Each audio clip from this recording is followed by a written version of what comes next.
संध्या होती आणि गावातील एक साधं छोटंसं घर झपाट्याने बंद होऊन गेलं. घराच्या खोलीत एका छोट्या मुलीचा गोंधळलेला चेहरा आणि तिचे गहिऱ्या डोळ्यांमध्ये चिंता दिसत होती. तिचं नाव होतं सारिका, 12 वर्षांची, जिवंत, उत्साही आणि स्वप्नाळू. पण त्या दिवशी तिचा चेहरा खरंच वेगळा होता. माझ्या आठवणीत अजूनही त्या क्षणाची स्पष्ट प्रतिमा आहे. माझं गाव खूप साधं आणि शांत होतं. गावातल्या लोकांनी आपल्या जीवनातल्या काही गोष्टी साध्या ठेवलेल्या होत्या. कुटुंब, शेत आणि फक्त आवश्यक गोष्टींचं जीवन. परंतु काही दिवसांपूर्वीच गावात एक मोठा बदल झाला. खूप लहान व्यवसाय सुरू होणारे होते आणि त्याच प्रक्रियेत जरा जास्तच अशुद्ध गोष्टी समोर आल्या. विक्रीसाठी नाही, सारिका, तिचं घर आणि तिच्या कुटुंबाचं अस्तित्व याचा प्रत्येक जण विचार करत होता. कदाचित तो विचार त्या घराच्या फटीत सापडला होता. सारिकाच्या घराच्या दारावर एक लहानशी तक्ती लावली होती, घर विक्रीसाठी नाही. तो असा संदेश होता जो सर्व काही सांगून जात होता, पण कदाचित ते शब्द समजावून सांगण्यासारखे होते. सारिकाचं घर गावात एक अतिशय सुंदर आणि शांत वाडा होता.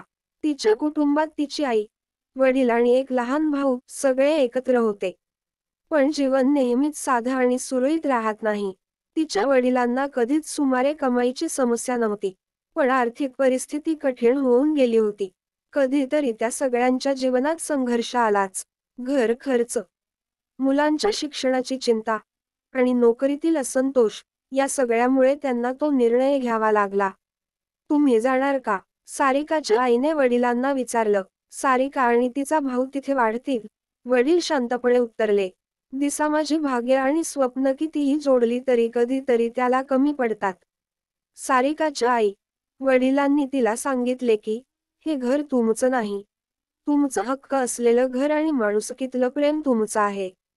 सारिका त्याआधी कधीच थोडा चुकलेली नाही. तिचे हसणे, खेळणे आणि आनंदाने जीवनाची कला शिकणे, हेच सर्व काही असलं तरी एका वळणावर येऊन ते एकदम बदलू शकते. सारिका न समजून अजिबात घाबरली नाही, पण तिच्या मनात एक वेगळी चक्र फिरत होती. तिला हे उमजत नव्हतं की तिच्या घराची विक्री होणार आहे. त्याआधी जे काही झालं, ते तिला थोडं जडच वाटत होतं. घर, घराच्या भिंती, घराच्या अंगणात खेळणाऱ्या आठवणी, ती सगळी गोष्ट एका तासात बदलणार होती का? सारिका आणि तिचा भाऊ एकट्या मुलाच्या वयात वावरत असताना त्यांना हळूहळू कळलं की त्यांचा घर सोडण्याचा विचार नाही, हे किती मोठं संकट आहे. काहीतरी इतकं चांगलं आणि गोड असं ते घर त्यांच्या कुटुंबाच्या प्रेमाने बहरलेलं होतं. घर म्हणजे केवळ भिंती नाहीत. घर म्हणजे एक अस्तित्व, एक संवाद आणि एक वेगळी कुटुंबाची लय. कधीतरी घराच्या धूसर भिंतींमध्ये एक मोठं सत्य लपलेलं असतं. आणि आज सारिकाच्या डोळ्यात एक विचार होता. घर फक्त जागा नाही, ती एक भावना आहे. तिच्या घरात मोठ्या मोठ्या गप्पा झाल्या होत्या. कुटुंबाचं प्रेम त्यात गुंतलं होतं आणि कितीतरी आठवणी एकमेकांना जोडून ठेवत होत्या. ती आई वडिलांकडे गेली आणि त्यांना विचारलं, आमचं घर विक्रीसाठी का जाऊ द्यावं? तिच्या मनात त्या लहान वयाच्या डोळ्यांत एक गोष्ट स्पष्ट होती, घर ही एक भावना आहे, जी विकायला मिळत नाही. आई वडील शांत बसले होते. त्यांच्या चेहऱ्यावर चिंता होती, परंतु त्यांना आपल्या मुलीच्या विचारांचा आदर वाटत होता. हे घर विकून काही बदल होईल, परंतु त्याच्या भावना कधीच विकल्या जाऊ शकत नाहीत.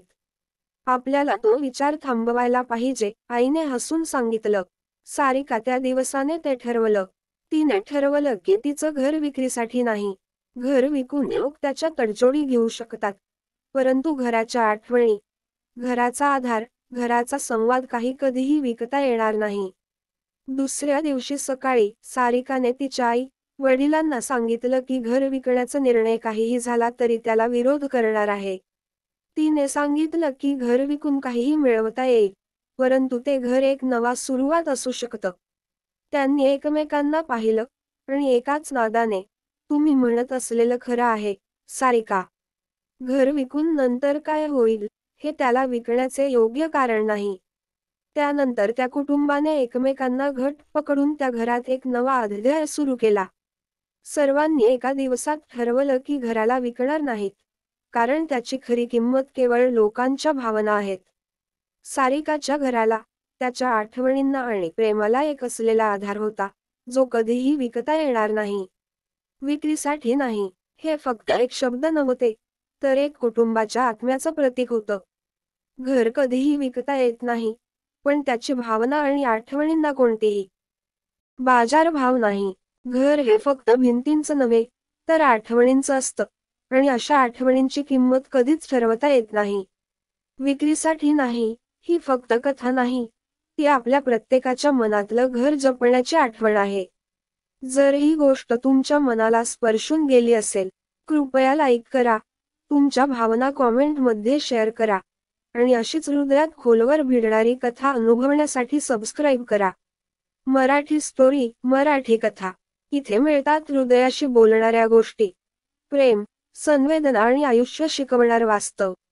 पुढील कथा येईपर्यंत मनात जपा, काही गोष्टी विक्रीसाठी नसतात, त्या फक्त अनुभवण्यासाठी असतात.